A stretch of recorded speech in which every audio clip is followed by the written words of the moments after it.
Hey guys, welcome back to my YouTube channel. आज इस video में हम एक स्ट्रैटेजी डिस्कस करने जा रहे हैं। वो एक स्कैल्पिंग स्ट्रैटेजी है। इस स्ट्रैटेजी को आप यूज करके किसी भी सेगमेंट में ट्रेड कर सकते हो, चाहे बैंक निफ्टी ऑप्शंस हो, बैंक के फ्यूचर्स हो, या फिर इक्विटी हो, या फिर एमसीएक्स हो। इन किसी भी सेगमेंट्स में आप इस स्ट्रैटेजी का यूज करके आप ट्रेड कर सकते हो। इस स्ट्रैटेजी को मैं पहले यूज करता था, मुझे इस स्ट्रैटेजी ने अच्छा खासा रिजल्ट दे चुका है, तो वही स्ट्रैटेजी मैं अभी आपके साथ शेयर करने जा रहा हूँ। तो इस स्ट्रैटेजी का आप भी यूज करके आप ट्रेडिंग कर सकते हो। तो इस स्कैल्पिंग स्ट्रैटेजी है। तो स्ट्रैटेजी एक्सप्लेन करने से पहले आपको डिस्क्लेमर में बता दूं, कोई भी स्ट्रैटेजी है 100% वर्क नहीं करती। तो इस स्ट्रैटेजी को आप पहले सीखिए, समझिए। अगर आपको अच्छा लगता है तो फिर ही आप इसको आपका रियल अमाउंट यूज करके यूज करना स्टार्ट कर दीजिए। और एक रिक्वेस्ट करना चाहता हूँ, वीडियो को आप एंड तक जरूर देखिए, क्योंकि इस स्ट्रैटेजी में हर एक चीज बताने जा रहा हूँ। इस स्ट्रैटेजी को कब यूज करना है, कब इसको अवॉइड करना है और कितने पॉइंट का स्टॉप लॉस रखना है, ये सारी डिटेल्स में इस वीडियो के थ्रू बताने जा रहा हूँ। तो वीडियो को एंड तक जरूर देखना, तभी आपको ये स्ट्रैटेजी अच्छी तरह से समझ आएगी। तो चलिए अभी सीधा स्क्रीन के ऊपर चलते हैं, मैं आपको स्ट्रैटेजी इन डिटेल्स आपको एक्सप्लेन कर देता हूँ। तो गाइस अभी हम अपनी स्क्रीन के ऊपर आ चुके हैं। तो सबसे पहले हमको चार्ट का सेटिंग कैसे करना है वो एक्सप्लेन कर देता हूँ। हम इसमें टाइम फ्रेम यूज़ करेंगे 5 मिनट्स का टाइम फ्रेम, और हम इसमें 2 कैंडलस्टिक चार्ट यूज़ कर सकते हैं। दोनों में से आप कोई भी एक चार्ट यूज़ कर सकते हो, एक तो कैंडलस्टिक चार्ट या फिर बार चार्ट, इन दोनों में से कोई भी आप चार्ट यूज़ कर सकते हो। और तीसरा कंडीशन हमारा ये है कि हम इसमें 2 इंडिकेटर यूज़ करेंगे। दोनों भी हमारे एक्सपोनेंशियल मूविंग एवरेज रहेंगे, लेकिन दोनों का टाइम फ्रेम अलग अलग होगा। एक का टाइम फ्रेम वो होगा 20 एक्सपोनेंशियल मूविंग एवरेज और दूसरे का होगा 50 एक्सपोनेंशियल मूविंग एवरेज। तो यही हमारे कंडीशन हमको फॉलो करना है चार्ट सेटिंग में। तो जैसे आप ये सारी कंडीशन चार्ट पे लगाओगे तो चार्ट का इंटरफेस आपको कुछ इस तरह से दिखेगा। इसमें से देखिए, आप एक कैंडल जो है 5 मिनट्स का कैंडल है, और जो आपको ब्लैक लाइन दिख रहा है वो हमारा 50 एक्सपोनेंशियल मूविंग एवरेज है, और जो ब्लू कलर का लाइन है वो हमारा 20 एक्सपोनेंशियल मूविंग एवरेज है। मैं आपको कब बाई और कब सेल करना है वो एक्सप्लेन कर देता हूँ। तो सबसे पहले हम बाइंग के कंडीशंस जान लेते हैं कि आपको कब बाई करना है। पहला कंडीशन ये है, जो आपका प्राइस है वो हमेशा 20 और 50 ये दोनों EMA के ऊपर होना चाहिए।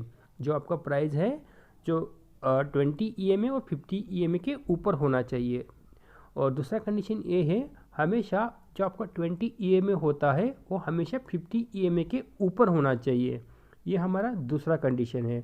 और तीसरा कंडीशन ये है, जो भी आपका 50 EMA होता है और 20 EMA होता है वो अपवर्ड की तरफ कर होना चाहिए। ये हमारा तीसरा कंडीशन है। और चौथा कंडीशन ये है कि 20 EMA और 50 EMA है वो एक दूसरे को क्रॉस नहीं होना चाहिए। जो हमारा 20 EMA होता है वो हमेशा 50 EMA के ऊपर ही होना चाहिए, ऐसे क्रॉस वगैरह नहीं होना चाहिए।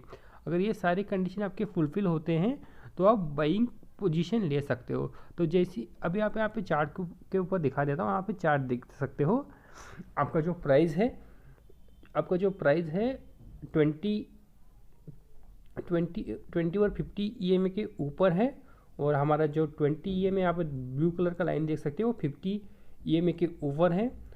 और दोनों का कर्व देखते हो तो दोनों के कर्व जो है अप ट्रेंड ही दिखा रहे हैं, और प्राइस भी उसके ऊपर ही है। तो ये सारे हमारे कंडीशन मैच होते हैं बाइंग के लिए। अभी मैं आपको सेलिंग के कंडीशन बता देता हूँ। इसके अपोजिट रहेगा, आपका जो प्राइस है 20 EMA और 50 EMA के नीचे होना चाहिए सेलिंग के लिए, और आपका जो 20 EMA होता है वो हमेशा 50 EMA के नीचे होना चाहिए। और जो दोनों के कर्व होते हैं वो डाउन ट्रेंड में होने चाहिए, और फ्रीक्वेंटली एक दूसरे को क्रॉस नहीं करना चाहिए। EMA 20 EMA और 50 EMA हमेशा जो 20 EMA होता है 50 EMA के नीचे ही होना चाहिए, एक दूसरे को क्रॉस नहीं करना चाहिए। अगर ये सारी कंडीशन अगर फुलफिल होते हैं तो आप इसमें सेलिंग पोजीशन लेते हो। तो अभी अब मैं आपको डाउन ट्रेंड का चार्ट दिखाता हूँ। इस तरह से आपको सेलिंग का कंफर्मेशन मिल जाएगा जब ऐसे चार्ट बनता है तब। यहाँ पे आप देख सकते हो कि 20 EMA जो है 50 EMA के नीचे ही है, और अब प्राइस जो भी है और 20 EMA और 50 EMA के नीचे ही है। तो ये सारे कंडीशन फुलफिल होते हैं, और आप कर्व भी देख सकते हो 20 EMA का और 50 EMA का डाउन ट्रेंड ही कर्व है। तो जब ये सारे कंडीशन फुलफिल होते हैं तो आप इसमें सेलिंग पोजीशन ले सकते हो। तो गाइज ऑलरेडी हमने बाइंग और सेलिंग के कंडीशन डिस्कस कर लिया है। अभी मैं आपको एक्सप्लेन कर देता हूँ कि एंट्री आपको कब और कैसे लेना है। तो जैसे अभी देखिए बाइंग का ये सिनेरियो है, सारे कंडीशंस अप्लाई हो रहे हैं बाइंग के। तो यहाँ पे देख सकते हो प्राइस भी मूविंग एवरेज के ऊपर है, और अपना 20 एक्सपोनेंशियल मूविंग एवरेज भी 50 के ऊपर है, तो सारे कंडीशन अप्लाई हो रहे हैं बाइंग के लिए। तो एंट्री कब लेना है? एंट्री हमें तभी लेना है जब जब प्राइस है जो मूविंग एवरेज को टेस्ट करने दोबारा आता है। तो देखिए अभी ऐसे मूव किया है, वो यहाँ पे दोबारा टेस्ट करने के लिए आया है मार्केट यहाँ पे, तो यहाँ पे आप एंट्री लोगे, ठीक है। तो जैसे ही दोबारा एक बार टेस्ट करने आता है तभी आपको एंट्री लेना है, चाहे वो 20 मूविंग एवरेज टेस्ट करे या 50 मूविंग एवरेज टेस्ट करे।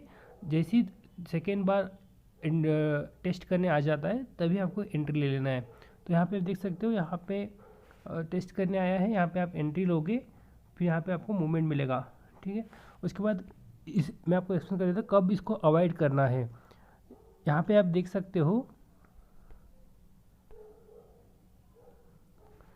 यहाँ पे आप देख सकते हो कि प्राइस जो है यहाँ पे नीचे आया है और कंटिन्यूसली 3 कैंडल जो है इसके नीचे ही क्लोज हो चुके हैं, जो कि 20 मूविंग एवरेज है उसके नीचे ही क्लोज हो चुके हैं कंटिन्यूसली 3 कैंडल्स। अगर 3 से ज़्यादा कैंडल अगर 20 मूविंग एवरेज के नीचे क्लोज होते हैं तो हम एंट्री नहीं लेंगे, तो उस टाइम पे आपको इसको अवॉइड करना है। तो यहाँ पे देख सकते हो आप, यहाँ पे आपकी एंट्री बनती है क्योंकि एग्जैक्टली सपोर्ट ले रहा है 20 EMA का, और यहाँ पे भी देख सकते हो 20 EMA का सपोर्ट लिया है और यहाँ पे भी आपकी एंट्री बनती है। लेकिन यहाँ पे आपकी एंट्री नहीं बनती क्योंकि यहाँ पे आप देख सकते हो कि 20 EMA के नीचे लगभग 3 कैंडल क्लोज हो चुके हैं। तो यहाँ पे देख सकते हो लगभग 3 कैंडल्स के नीचे क्लोज हो चुके हैं, तो आप यहाँ पे एंट्री अवॉइड करोगे, ठीक है। तो अभी मैं आपको सेलिंग के लिए बता देता हूँ कि ये जो बाइंग का सेटअप था, तो सेलिंग सेटअप में अभी एक्सप्लेन कर देता हूँ तो और आपको अच्छी तरह से समझ आएगा।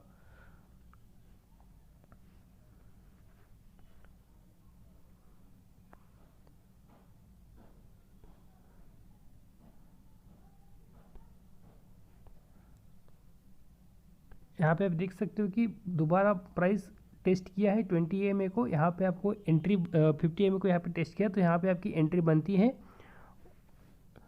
और यहाँ पे आप देख सकते हो कि यहाँ पे 50 EMA को मार्केट ने टेस्ट किया, लेकिन लगातार 3 कैंडल जो है इसके ऊपर ही क्लोज किया, तो यहाँ पे आप हमारी एंट्री नहीं बनती।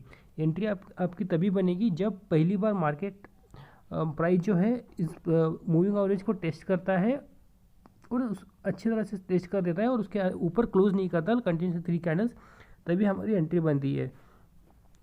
तो यही सिनेरियो मैं अभी आपको ये बता देता हूँ कि आपको स्टॉप लॉस कहाँ पे लगा देना है। स्टॉप लॉस करने आता है तो यहाँ पे देख सकते हो कि इस कैंडल ने टेस्ट किया है EMA को, तो उसके बाद जो लेटेस्ट लो होता है वही आपका स्टॉप लॉस रहेगा। तो इस कैंडल का लो ही आपका स्टॉप लॉस रहेगा। यहाँ पे आप देख सकते हो, यहाँ पे आप देख सकते हो कि ये लेटेस्ट लो है, इसका ही आपका स्टॉप लॉस रहेगा और यहाँ पे आपकी एंट्री रहेगी। और टारगेट जो होगा आप 1:2 या फिर 1:1 बुक कर सकते हो। तो यही आपका स्टॉप लॉस है। स्टॉप लॉस मैं आपको दोबारा एक्सप्लेन कर देता हूँ। जैसे ही मार्केट टेस्ट करेगा, वो टेस्ट करके आप एक अच्छी तरह से एक सपोर्ट लेगा, तो वहाँ पे आपकी एंट्री बनेगी। फिर उसके बाद जो लेटेस्ट लो होता है वही आपका स्टॉप लॉस रहेगा। यहाँ पे मैंने अच्छी तरह से दिखा दिया है, तो वहाँ पे आप चेक कर सकते हो। यही स्ट्रैटेजी है, आपको स्ट्रैटेजी को अच्छी तरह से समझ लीजिए, अच्छी तरह से आप बैक टेस्ट करिए। अभी सेल के लिए मैं बता देता हूँ कि स्टॉप लॉस कैसे लगाना है।